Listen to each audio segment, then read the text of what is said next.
Sa isang malayong lugar, sa tundra ng Siberia, merong parte ng lugar na kung tawagin ng mga tao at sa media ay gateway to hell, daanan daw papuntang impyerno. Ang tunog ng agos ng tubig sa ilalim ng lupa at ng mga pag-ugong tuwing summer ay tumatakot sa mga tao na nakatirang malapit sa mga crater o butas nga na ito. Hindi dahil sa baka may lumabas bigla na malademonyong nilalang sa butas, kundi natatakot sila dahil sa ibang bagay na maaaring mangyari. Sinisigurado ko sa inyo na magiging interesante ang content natin ngayon mga Lodi Cake.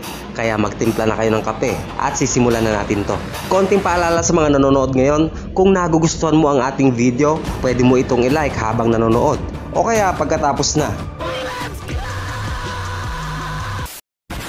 Paano kung sabihin ko sa iyo na merong mga misteryosong butas o crater na lumilitaw ng pabigla-bigla sa Siberia hanggang ngayon? Ito rin ang bumibigla sa mga siyentipiko. Halimbawa noong April ng 2020, ang mga crew ng Russian television ay nakakita ng isang bagong butas habang lumilipad sila sa area ng Siberia. Meron itong lalim na 98 feet at 66 feet naman ang lawak. Pero ang crater na ito ay hindi lang basta kahanga-hanga dahil sa sukat nito, kundi dahil na rin sa itsura nito na halos perfect circle. At sa katunayan na para mabuo ang isang butas na kagaya nito ay kailanganin mo ng malakas na puwersa o kaya ay pagsabog. Bukod dyan, hindi lang ito isang butas dahil ang bilang nila ay hanggang ngayon hindi pa rin natin matutukoy. Teka lang, mahirap bang makita ang mga malalaking butas sa lupa? Tama ka dyan. Mahirap talaga yan dahil ang mga butas na ito ay nakikita lamang sa mga lugar na halos walang nakatira sa bahagi ng Arctic. Ang Arctic mga Lodi Cake ay ang norting bahagi ng ating mundo. Ibig sabihin nito, talagang bibihira lamang ang tao na nakakakita sa mga butas na ito sa Siberia para mai-report nila o ibalita. Most case scenario ay nakikita lang ang mga butas na ito ng aksidente. Mga tipong nadaanan lang ng helicopter na gumagawi sa Siberia. Minsan naman nakikita ito ng mga hunter o mga ngaso na medyo napapalayo sa kanilang lugar. Matapos pag-aralan ng mga eksperto ang mga butas na nadiskubre, nalaman ng mga scientist na may pagkakatulad ang mga butas na ito. Parang iisa lamang ang dahilan kung paano sila nabuo. Una dyan ay kapansin-pansin ang di kataasang bundok sa palibot ng mga butas na tinatayang mas nauna itong nabuo kaysa sa butas mismo. Ang mga butas din ay may magkakatulad na hugis sa loob para silang latang binuksan. Yung ilalim ng mga butas na ito ay pabilog din. Pero ang pinaka-importante na nadiskubre ng mga siyentipiko ay nabuo ang mga butas na ito sa form ng pagsabog. As in sumabog ito mula sa lupa, dahilan kung bakit halos pare-pareho ang itsura ng mga ito. Ang nangyayari ay may naiipon sa loob ng lupa, tapos mabubuo ito na parang bundok, at kapag meron na itong sapat na init sa loob ay sasabog ito na parang tigyawat pero sa lupa.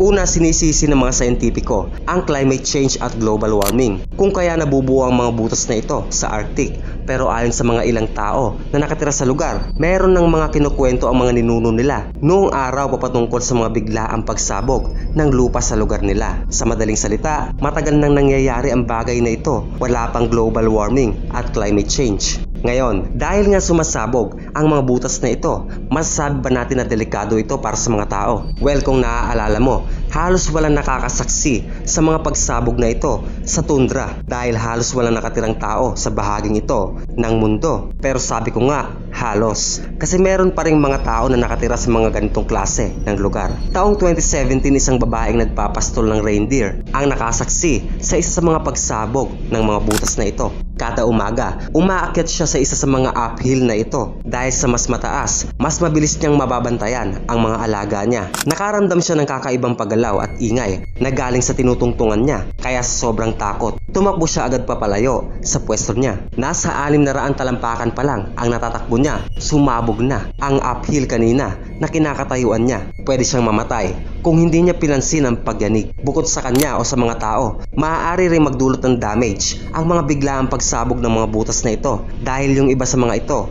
ay nabubuo pa mismo malapit sa mga railroad at pipeline na ginagamit ng mga kumpanya at gobyerno. Malinaw kung ano ang nasa paligid ng mga butas na ito, pero sa loob, pues iilang siyentipiko lang ang na-manage na pumasok sa loob para imbestigahan ang mga butas na ito. Kailangan nilang maintindihan kung bakit at paano nabubuo ang mga ito. Pero sa loob ng ilang taon, iilang eksperto lang ang nakakuha ng mga sample para pag-aralan ng husto ang mga crater. Subalit hindi pa rin sapat ang mga natuklasan nila para malaman ang eksaktong dahilan kung paano nga ba nabubuo ang mga crater na ito. Wala pa mang matibay na ebidensya, meron namang mga teorya kung paano ito nabubuo. Una ay ang pagbagsak ng mga bulalakaw sa lugar. Pangalawa ay ang pagkasira ng underground military base sa ilalim mismo ng butas. At pangatlo, UFO landing daw ang dahilan. Landing na sumablay. Magpahanggang sa araw na ito, wala pang mga teorya ang inaccept ng mga eksperto kung paano nga ba nabubuo ang mga crater. Pero meron pang ilang teorya na medyo makatotohanan naman. Una sa lahat ay ang gas sa ilalim ng lupa. Ayon sa mga scientifico, posibleng nabubuo ang mga bundok na ito na di kalaunan ay sumasabog dahil sa methane gas na naiipon sa loob. Meron din kasing mga lawas sa Siberia na umaapoy kapag nagsindi ka ng lighter sa ibabaw dahil sa mga methane bubble. At ang Siberia mismo, mga nasa 2/3 ng lawak nito ay ang pinakamalaking imbakan ng methane reserve sa buong mundo. At dahil medyo nagbabago na ang panahon ngayon, ramdam nyo naman na painit ng painit ang mundo. Ang mga naipong methane gas sa ilalim ng permafrost ay maaaring sumabog sa kahit na anong oras. Isang mainit na summer lang ang kailangan para sumabog na parang bomba ang bukol na ito sa lupa. At kung sakaling inabutan yung babae na nakasaksi ng pagsabog na ito kanina, hindi natin masasabi kung may pag-asa pa siyang mabuhay. Sa madaling salita, ang mga crater na ito ay parang mga bulkan, pero yelo ang sumasabog, ice volcano kumbaga. Akala nyo apoy lang at magma ang pwedeng maging bulkan. Mali kayo dyan. Ang bagay na ito ay tinatawag na cryovolcanism at ito ay ang pagsabog ng lupa,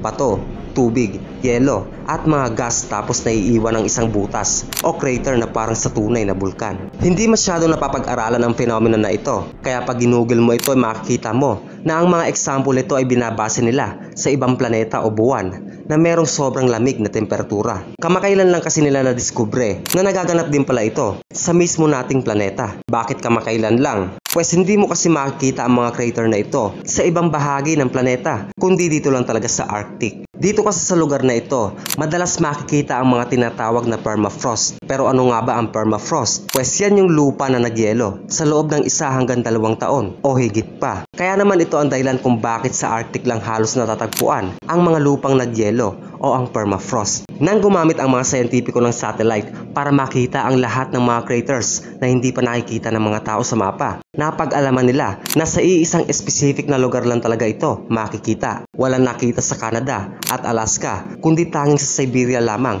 natatagpuan ang mga butas na ito. Lahat din ng craters na ito ay halos pare-pareho ang itsura. At pag nalamnan ito ng tubig dahil sa ulan, sa loob ng 1 taon, ang mga crater na ito ay nagiging lawa. Subalit, merong isang butas o crater ang naiiba sa lahat. Patuloy itong lumalaki at walang sino man ang makakapigil sa pangyayaring ito. Tama ka, yan ang crater o butas na pinakita natin sa unahan ng video na ito. At sinasabi ko sa iyo, Lodi K, tunay ang butas na ito. Ang Batagaika crater ay sinasabing pinakamalaking permafrost crater sa buong mundo. At ang totoo ay hindi ito isang crater at hindi rin ito gate papuntang impyerno. Ito ang tinatawag ng mga scientifico na retrogressive thaw slump o ang butas na lumalaki dulot ng pagkatunaw ng permafrost. Pues mas simple pa. Ang tinitignan mo ngayon ay isang uri ng landslide. Landslide na sobrang bagal. Hindi kasi siya nagmamadali. Ito ang pinakamalaking slump sa buong mundo at patuloy lamang itong lumalaki. Sa panahon ngayon, ang lawak ng Batagaika ay nasa 214 hectares na. Dahil dito, ang butas na ito ay tinatawag na mega slump. Ang malaking slump o hukay na ito ay matatagpuan sa Yakutia sa bansang Russia. Meron naman itong lalim na aabot ng hanggang 328 feet. Dahil naman sa sobrang laki ng butas na ito, kitang-kita na ito mula sa kalawakan. Kung mapapansin din ang imahe nito, para itong isang drawing ng malaking butete. Nag-umpisa ang butas na ito na parang guhit lamang sa isang lumang kuha ng satellite taong 1960. Sa loob lamang ng ilang dekada ay halos na triple na ang laki ng butas na ito. Ayon sa mga eksperto, nagsimulang mabuo ang butas na ito taong 1900 pa at 1960 lang ito napansin sa ating satellite. Hindi ito napapansin dati kasi wala pa naman tayong satellite noon. Sa pagitan ng 1991 hanggang 2018, lumawak lang ng lumawak ang butas na ito. Sa katunayan, hanggang sa mga araw na ito ay patuloy pa rin itong lumalaki at gumuguho. Tila ba walang senyales na hihinto ang pagbagsak ng lupa sa lugar na ito. Pero ang tanong, saan nga ba nagsimula ang pagguho ng butas na ito? Siyempre ang lahat ng bagay ay merong simula. Well, meron namang sagot o teorya ang mga siyentipiko sa bagay na yan. Ayon sa pag-aaral ng mga eksperto, posibleng nagsimula ang mabagal na landslide na ito dahil sa patuloy na deforestation sa lugar at sa mga sasakyan na dumadaan sa mga off-road na kalsada.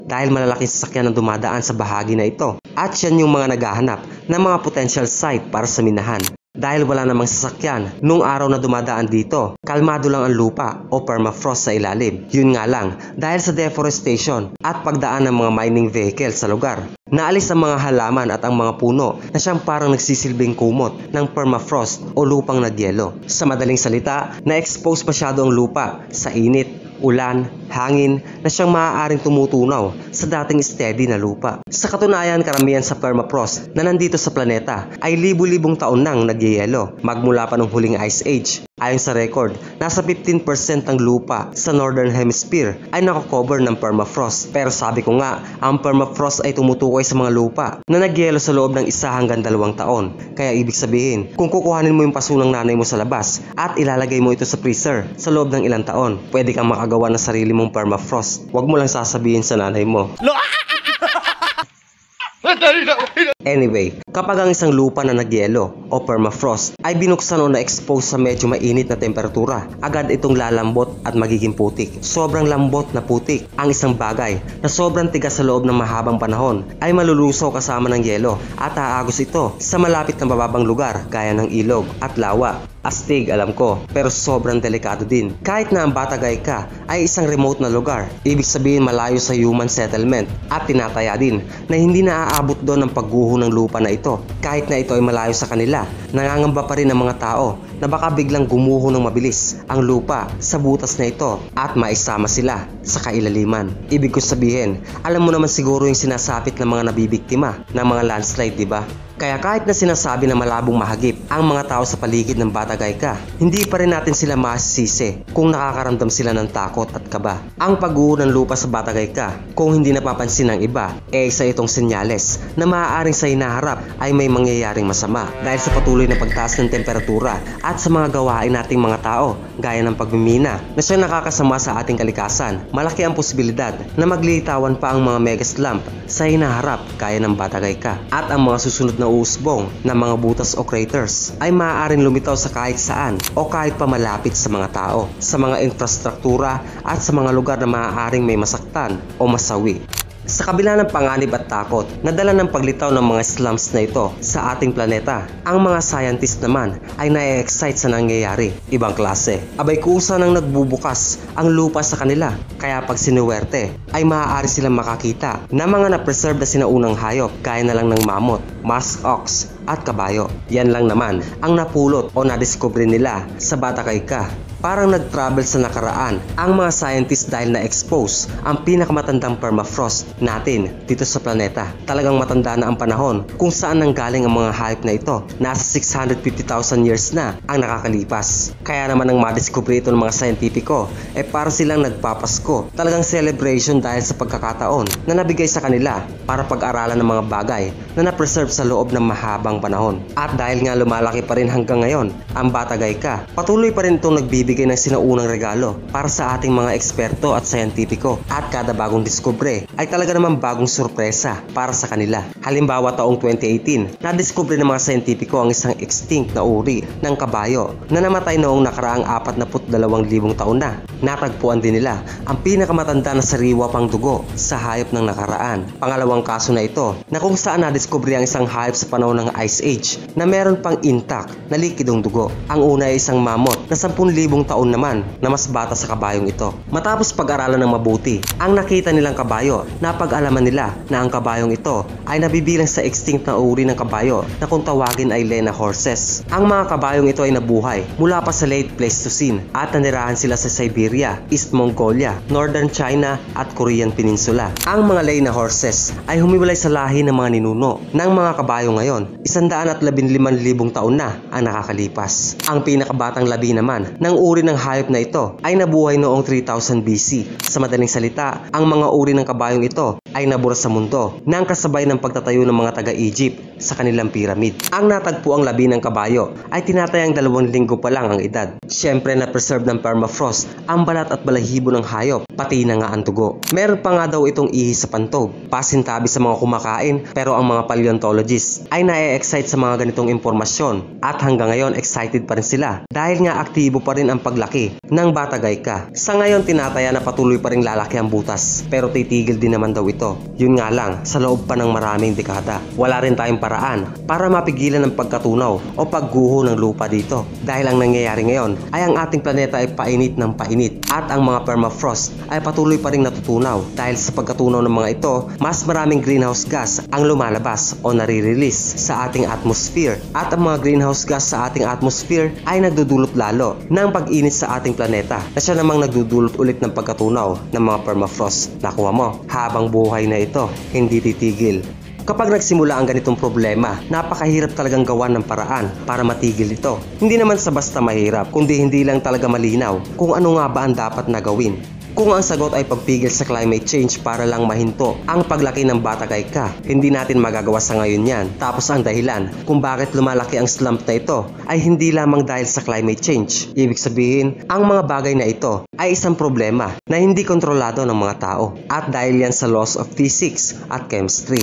hindi rin naman pwedeng tambakan ito ng lupa galing sa ibang lugar. Una, siguradong napakaraming lupa ang kakailanganin mo para lang matambakan ang butas na sinlaki nito. Pangalawa, hindi kaya lalo lang itong lumaki kapag dumaan pa sa palibot nito ang mga malalaking sasakyan na may dalang lupa. Kung naaalala mo, isa yan sa mga dahilan kung bakit nagsimulang gumuho ang lupa dito. At ang pinakahuli, sa butas na ito sa Batagayka, dito mo makikita na aktibong nagtatrabaho araw-araw ang mga siyentipiko dahil nga sa mga nadidiskubre nila. Kaya naman pointless din kung iisipan pa natin ang paraan para pahintuin ang paglaki ng mega slump na ito dahil walang sapat na lupa para pantambak sa napakalaki, napakalawak at napakalalim na butas na ito. Gaya nga ng sabi ko, meron ding mga kagaya ang mga mega slump na ito sa palibot ng Arctic gaya sa bansang Russia, Canada at sa Alaska. Hindi lang ito masyadong pansin dahil ang Batagayka ang nasa spotlight ngayon dahil syempre ito ang pinakamalaki. Pero alam mo ba, ang pinakaproblema sa pagkatunaw ng mga permafrost na ito, yun talaga siguradong maaapektuhan lahat ng tao sa mundo. Pues, yan yung posibilidad na ang mga pathogen sa sinaunang panahon ay makawala at kumalat sa ating environment ngayon. Mga pathogen na maaaring magdulot ng sakit at outbreak na alam naman natin na matindi ang epekto sa sangkatauhan. Sino ba naman ang may gusto dito ng panibagong pandemic?